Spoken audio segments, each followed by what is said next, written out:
I've been talking about mulch. I've been talking about barriers around my beds. So I thought I'd just give you a quick tour, show you what it looks like when you use just the natural resources that you have around your property, that you have in your land, things that you can get from your neighbors. Let's just check it out. I'll show you what I do. Maybe you like it, maybe you don't. Maybe you want something that looks a little more professional, but I love using things that I can get for free and things that are natural. One of the things I've started doing is using limbs, large limbs that fall, or large limbs from trees that we cut down, as barriers around different beds, different areas in the garden. And so here's some limbs that recently fell from a neighbor's tree that I cut and moved here. And the great thing about these limbs is they will rot. And as they rot, as they break down, as bugs get in and fungus get in, they will break down and they will put nutrients in the ground for me, and I'll just replace it with some more. I'll move what's left into the bed, and we'll add some more for another barrier, something that you can continue to add. And look, you see these leaves right here? See how good those leaves work as a mulch?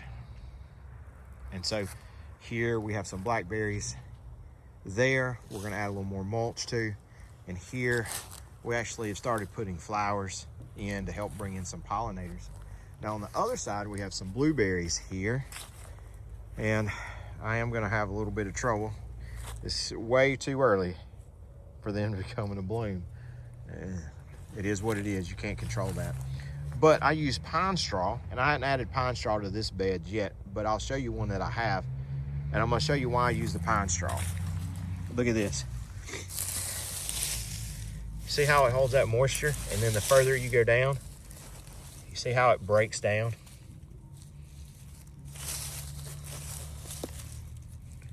And it just makes a great soil compost right there.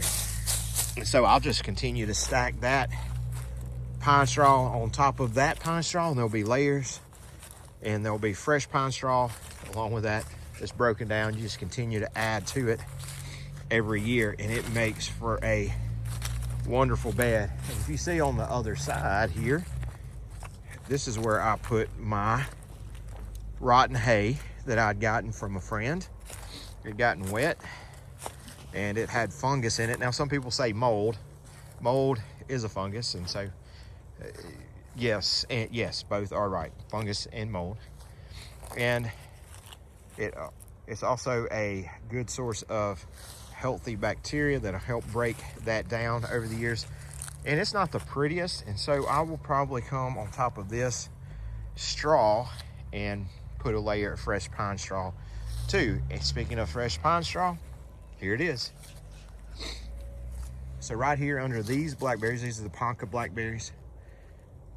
Again, I've added these logs this year as a border, and we have pine straw on this side. We'll put pine straw also on that side. We need to get in there and clean some of those dollar weeds. If you watch anything that I do, I have dollar weeds everywhere, but that's just because dollar weeds like moisture.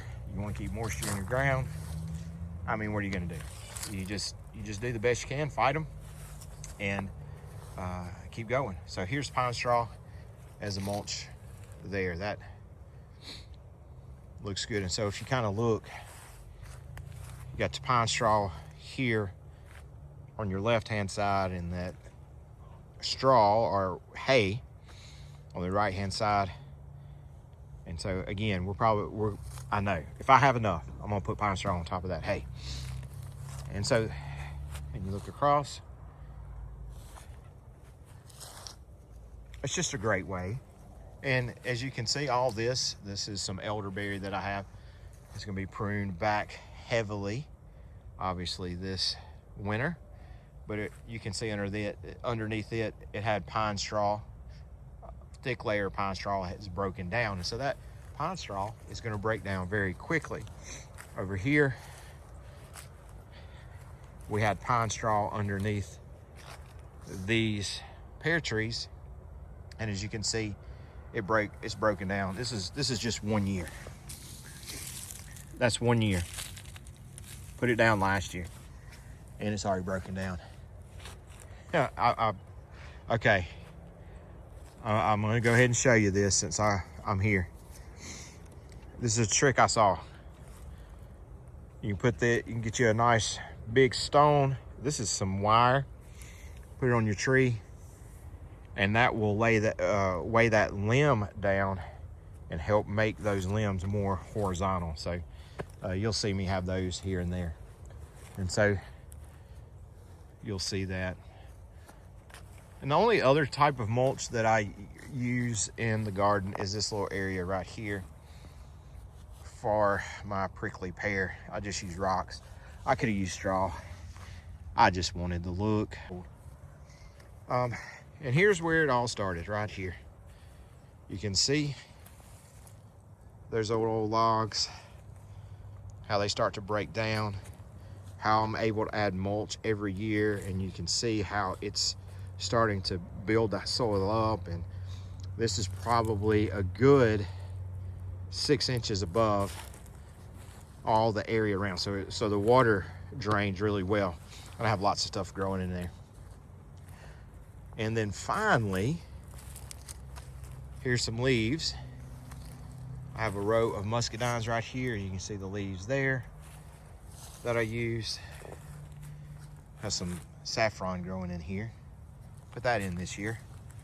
And then this one, I believe that's tulips. I believe that's going to be some tulips here. But here's some blackberries that grow in the shade.